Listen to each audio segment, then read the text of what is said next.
स्वागत है दोस्तों हमारे YouTube channel poly house farming in India. प्रिय किसान भाइयों, आज हम जानेंगे केंद्र सरकार द्वारा पारित किए गए कृषि बिल के बारे में। दोस्तों, हाल ही में लोकसभा जो कृषि बिल पारित हुआ है उसमें बहुत ज़्यादा बवाल मचा हुआ है। इस बिल में कुछ किसान विरोधी बता रहे हैं, कुछ हितैषी बता रहे हैं। दोस्तों, आज हम इस वीडियो में कृषि बिल के बारे में ज़्यादा से ज़्यादा जानकारी आपको उपलब्ध कराने की कोशिश करेंगे। इस बिल का विरोध हो रहा है सबसे ज़्यादा उत्तरी भारत में, जैसे पंजाब, हरियाणा, राजस्थान में देखने को मिला है। इसके अलावा बंगाल, कर्नाटक आदि राज्यों में भी इसका विरोध हुआ है। इस बिल में मुख्य 3 बिंदु पर चर्चा की गई, जो इस प्रकार है। इस बिल में बताया गया है कि किसान अपने उपज को देश में कहीं भी बेच सकता है, अन्य राज्यों में ले जाकर उसे कोई भी कृषि मंडी में बेच सकता है। यह टैक्स फ्री किया गया है। और दूसरा बिंदु, जो भारत में 1950 में स्थापित APMCs, जिन्हें हम कृषि उपज मंडी कहते हैं, जहां किसान अपने उपज को बेचा जाता है। इस मंडियों की संख्या देश में 7000 के लगभग है, जहां पर किसान उपज को सीधा सरकार को नहीं बेचता है, बल्कि सरकार द्वारा लाइसेंस प्राप्त व्यापारियों, जिन्हें हम आड़तिया कहते हैं। यह सरकार और किसानों के बीच की कड़ी है। व्यापारी बाद में खाद्य सामग्री को रिटेलर व बड़ी कंपनियों को बेचते हैं और इसमें बीच में कमीशन व मुनाफा कमाते हैं।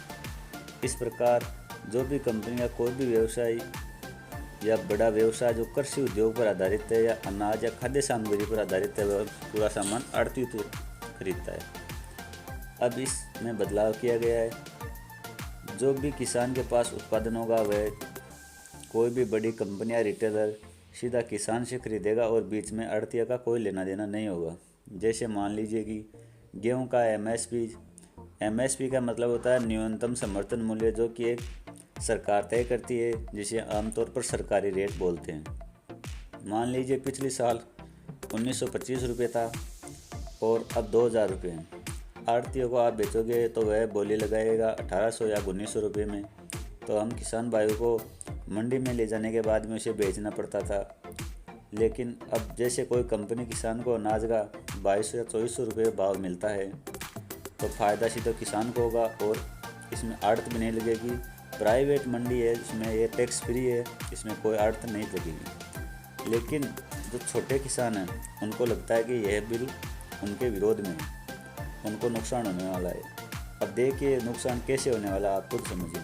मान लो कि मंडी में उपज बेचने के लिए पर्याप्त साधन या छोटे किसान के पास खाद्य सामग्री पर्याप्त मात्रा में उपलब्ध नहीं है, तो कंपनी या कंपनी का जो भी व्यक्ति है वो किसान को जाकर बोलेगा कि आपके पास माल थोड़ा है तो मैं इसे इतने रुपए में दूंगा, जैसे 1800 1700, अगर देना तो दो, नहीं रहने दो। ये स्थिति अभी नहीं तो बाद में उत्पन्न होगी। इस कारण इसका भयंकर विरोध हुआ है। भारत में 85% किसान छोटे कृषि श्रेणी में आते हैं, क्योंकि जिस किसान के पास 2 हेक्टेयर से कम ज़मीन है वह छोटे किसान की श्रेणी में आता है। और उनके पास बहुत ज़्यादा उत्पादन नहीं होने की वजह से वह एक अच्छी कंपनी या किसी बड़े रिटेलर से सीधा मोल भाव तय नहीं कर सकते, बल्कि कंपनी की मनमानी पर उन्हें अपना उपज को बेचना पड़ेगा। इस कारण छोटे किसान इसका ज़्यादा विरोध करें। जब किसान के पास उत्पादन थोड़ी मात्रा में होगा तो कंपनी की मनमानी में किसान को मजबूरन अपना माल बेचना पड़ेगा। किसान भाइयों, दूसरा कारण है कि प्राइवेट कंपनी जो मंडी खोल रही है वह सरकारी मंडी को बंद करवा देगी, क्योंकि प्राइवेट मंडी को टैक्स फ्री किया जा रहा है और जो सरकारी मंडी है उसमें 5 से 8% तक टैक्स राज्य सरकार को नियमानुसार लगता है। तो रिटेलर अपना टैक्स बचाने के लिए प्राइवेट मंडी से किसान का उत्पादन खरीदेगा, तब यह सरकारी मंडी बंद होने के कगार पर आ जाएगी। सरकार बता रही है कि हमने किसानों को भारत में कहीं भी उपज को बेचने की छूट दे रखी है, लेकिन यह छूट अभी नहीं, भारत में पहले भी चालू थी, अब भी चालू है। अभी ये टैक्स फ्री सिर्फ व्यापारियों के लिए किया गया है। पहले ये टैक्स फ्री किसानों के लिए पहले भी टैक्स फ्री था और आज भी टैक्स फ्री है। जब सरकारी मंडी चलती है तो सरकार को टैक्स मिलता है, और जब सरकारी मंडी बंद हो जाएगी तो व्यापार कम हो जाएगा, तो राज्य सरकार को भी राजस्व घाटा हो जाएगा। इस कारण कई राज्य सरकार इसका विरोध कर रही है और इसमें व्यापारियों, मजदूर वर्ग और जो छोटा जो उद्योग है उसको नुकसान होने की कगार पर है। दूसरा बिल है वो है कॉन्ट्रैक्ट करना। इस बिल में जब कोई भी रिटेलर, व्यापारी, जो भी किसान से कॉन्ट्रैक्ट कर लेगा कि आपने जो भी फसल अभी बोई है 4 महीने के बाद में फसल निकलेगी तो इस फसल का अभी रेट तय करेंगे और 4 महीने बाद में पूरी उपज को मैं खरीदूंगा।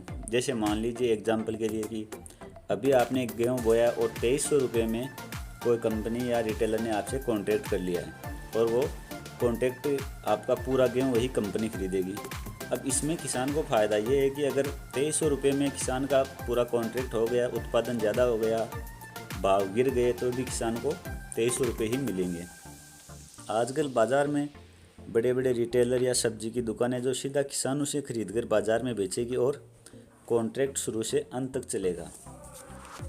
इसमें समस्या ये है कि ये कंपनी शुरुआत में अच्छी रेट तय करेगी, लेकिन धीरे धीरे रेट कम करके किसानों को मजबूरन इनको अपना सामान तय रेट पर बेचना होगा। जब सरकारी मंडी में कोई नहीं जाएगा तो ये निश्चित है कि मंडियां बंद होने की कगार पर हो जाएगी और प्राइवेट सेक्टर के अधीन किसान हो जाएगा। और प्राइवेट सेक्टर में एमएसपी लागू नहीं की गई है। किसान कह रहे हैं कि एमएसपी सरकारी रेट नहीं हटाए और इस पर प्रधानमंत्री जी का स्वयं का बयान आया कि हमने सरकारी मंडी में एमएसपी नहीं हटाया, लेकिन एमएसपी प्राइवेट मंडी में भी लागू नहीं किया गया। इसका किसान विरोध कर रहे हैं कि एमएसपी को प्राइवेट मंडी में भी लागू किया जाए। अब तीसरा जो बिल में संशोधन है उसमें है होर्डिंग। होर्डिंग का मतलब है कि आप कोई भी खाद्य सामग्री को कितनी भी मात्रा में स्टॉक कर सकते हैं।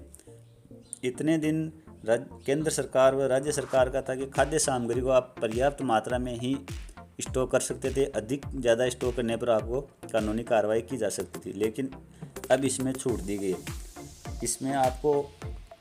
इसमें आप कितना भी सामान अपने पास स्टॉक रख सकते हैं। इसमें स्टॉकर्स व बिचौलिया को फ़ायदा होने से किसान को नुकसान होने की संभावना है। इसमें किसान को लगता है कि जो बड़े व्यापारी है वह हमारी उपज को सस्ती रेट में खरीद कर उसका स्टॉक करके ऊंचे दामों में बेचकर अपना मुनाफा कमाएंगे, वे किसानों को नुकसान पहुंचाएंगे। इस बिल के विरोध में व्यापारी, किसान व सरकारी मंडियां अपनी मांग रख रही है जो निम्न प्रकार हैं। किसान बता रहे हैं कि ये तीनों कानून कंपनियों के पक्ष में ज़्यादा व किसानों के पक्ष में कम है। एमएसपी का फ़ायदा सभी किसानों को मिलना चाहिए।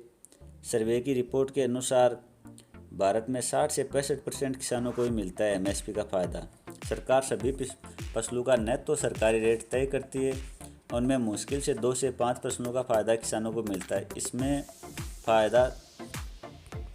इसमें ज़्यादा समस्याओं का किसानों को सामना करना पड़ता है। किसान मांग कर रहे हैं कि एमएसपी को अपग्रेड करें व सरल व सुलभ तरीके से किसानों को फ़ायदा मिले। और सरकार कह रही है कि हम जो मध्य की कड़ी है, जो आड़ती है, उनको हटा रहे हैं, तो वह तो प्राइवेट मंडी में भी रहेगा। सभी कंपनियां जो किसानों से सीधा संपर्क नहीं कर सकती, तो आप खुद भी बताइए इसमें बिचौलिया कहाँ हट गया। किसानों का मानना ये है कि बिचौलिया प्राइवेट मंडी में भी रहेंगे। किसान मांग कर रहे हैं कि जो सरकार प्राइवेट मंडी में सुधार करके लागू कर रही है, यही सुधार सरकार अपने अधीन रखकर एपीएमसी सरकारी उपज मंडी में करें। इससे आप छोटा उद्योग न मानकर चलें, क्योंकि इसमें देश की 60% जनसंख्या की आजीविका का सवाल है। जहां प्राइवेट कंपनी को अच्छा मुनाफा होगा वहां पर किसानों को ज़्यादा फ़ायदा मिलेगा, और जहां कम उपज व छोटे किसान होंगे वहां पर न ही तो सरकारी उपज मंडी रहेगी जो अभी वर्तमान में चल रही है, और ना ही प्राइवेट मंडी लगेगी जिससे विशेष तौर पर छोटे किसानों को ज़्यादा नुकसान होने की संभावना है। ये प्राइवेट कंपनी अच्छा मुनाफा, अच्छे उपज के दाम देगी तो किसान का हालत बहुत ज़्यादा सुधर सकता है। अभी सरकार उपज मंडी की समस्याएं उनका निस्तारण हो सकता है और किसानों का उज्जवल भविष्य बन सकता है। दूसरा प्रभाव ये है कि अगर प्राइवेट मंडी किसानों के पक्ष में नहीं रहकर अगर सरकार का प्रभाव में भी नहीं रहेगी और बिना नियंत्रण के रहेगी, तो किसान को प्राइवेट मंडी के अधीन रहकर उनके मनमानी रेट पर उपज को बेचकर उनके अधीन रहना पड़ेगा। इस कारण ये समस्या सामने आ सकती है कि ये भयंकर दुष्परिणाम निकल सकता है। भविष्य में देखते हैं कि क्या बिल किसानों के पक्ष में रहेगा या प्राइवेट सेक्टर के पक्ष में रहेगा, ये तो आने वाला भविष्य बताएगा। हमने आपको इस बिल में बहुत ज़्यादा से ज़्यादा जानकारी देने की कोशिश की है और ये बिल आप और भी ज़्यादा जानकारी के लिए हमारे चैनल से जुड़े रहें। लाइक, शेयर, सब्सक्राइब करें।